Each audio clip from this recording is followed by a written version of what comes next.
Let's be honest. Have you ever felt like you're just drowning in a sea of information? You've got articles, studies, opinions, all of them screaming for your attention. It can feel totally impossible to find a clear, reliable answer to anything. But what if I told you there's a truly rigorous scientific way to slice right through all that noise? Well, there is. It's called a systematic review, and we're going to break down exactly how it works. So first things first, let's get something straight.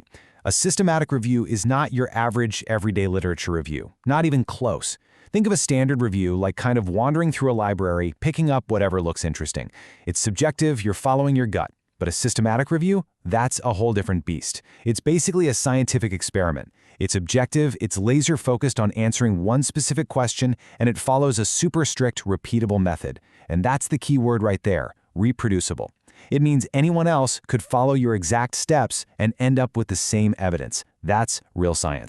So how do we actually do this? Here's the game plan for our scientific quest. First, we'll talk about shifting your whole mindset from just passive reading to active research. Then we'll tackle what is maybe the most important step of all, asking the right question. After that, we'll see how to cast a wide, systematic net to find our information. Next up, how to filter that flood of data down to just the essentials. And finally, we'll connect the dots to see what it all means. Okay, our journey kicks off with a really big shift in how you think. In part 1, we're moving from reading to research. See, this isn't about just absorbing information anymore. It's about building a solid scientific foundation so you can actually go out and investigate it properly. And that brings us to, honestly, the most critical part of this whole thing, asking the right question. You can think of a systematic review like building a house. If your foundation, your question, is shaky, the entire thing is just going to crumble. Everything, and I mean everything, comes down to this. What do you really, actually want to find out? Now, the trick here is to find that scientific sweet spot. Your question has to be focused enough to give you a clear path, but, not so ridiculously specific that literally no one has ever written about it. It's a real balancing act. The cool thing is, we've got tools today that can make this way easier. Think of an AI like ChatGPT as your personal research assistant. You can literally just use it as a sounding board. Throw your ideas at it, see what comes back, and refine your questions. You prompt it, see what assumptions it makes, and then you reprompt to get even clearer. It's this back-and-forth conversation that really helps you sharpen your focus and land on that perfect question. And if you want to add another layer of scientific structure, there's a great framework called PICO. It's a classic tool that kind of forces you to be precise. P is for population. Who are we talking about? I is for intervention. What's the thing being done or tested? C is for comparison. What's it being compared to, like a control group or a placebo? And O is for outcome. What was the result? Using PICO just makes sure your question is airtight and ready for a serious investigation. All right, we have our super specific question. Now it's time to figure out our search strategy. This is part 3, casting the search net. And this, my friends, is where we really put the system in systematic review. We're designing a rigorous, totally unbiased plan to find our evidence.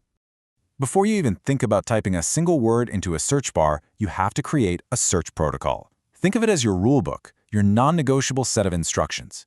It lays out everything in advance, which databases you're going to search, the exact keywords you'll use, and, critically, your inclusion and exclusion criteria. What gets a study in, what gets it kicked out.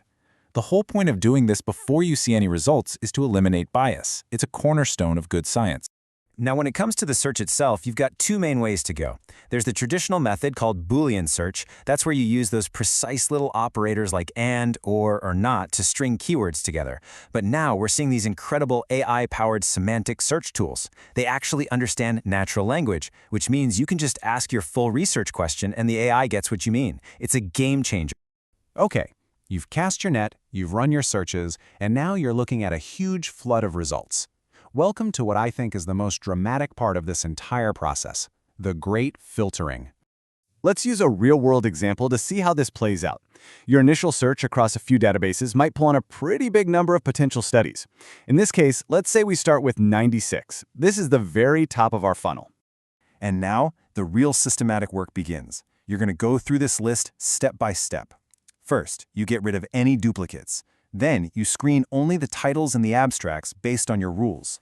If a paper makes it past that cut, then you'll read the full article, checking it carefully against that inclusion and exclusion criteria you set up way back in your protocol. So after all that incredibly rigorous filtering, what are we left with? Well, from that initial pile of 96 papers, we end up with just a tiny handful. In this case, only 4 studies made the final cut. This really shows you the power of the process to just zero in on the most relevant, highest quality evidence. And you don't just do this filtering and call it a day. You have to show your work, right? The gold standard for this is a scientific tool called a PRISMA flowchart. It's basically a visual map of every single decision you made.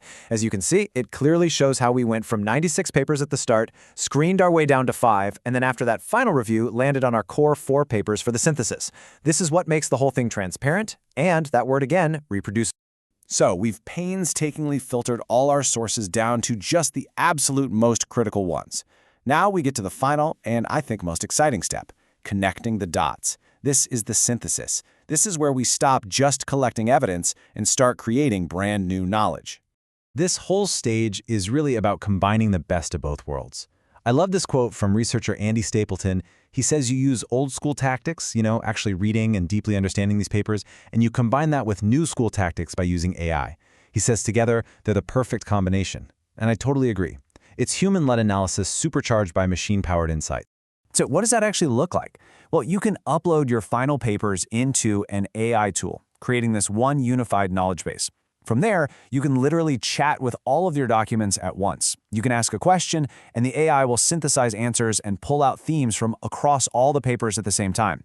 It can spot these subtle connections that you might totally miss just reading one paper at a time. Because at the end of the day, the goal here is to discover the collective story. You're not just summarizing 4 different studies. You're trying to figure out what they mean when you put them all together. Do they all agree? Do some of them disagree? Or, and this is the really exciting part, do they combine to reveal some totally new insight that no single study showed on its own? And that becomes the answer to your original question. And this leaves us with a really fascinating question to ponder. As AI gets better and better at finding, filtering, and even connecting the dots for us, what's left? What is the uniquely human role for the researcher? It seems like the future isn't about replacing our brains with machines, but about augmenting them, freeing us up to do the one thing AI can't: be genuinely, deeply curious.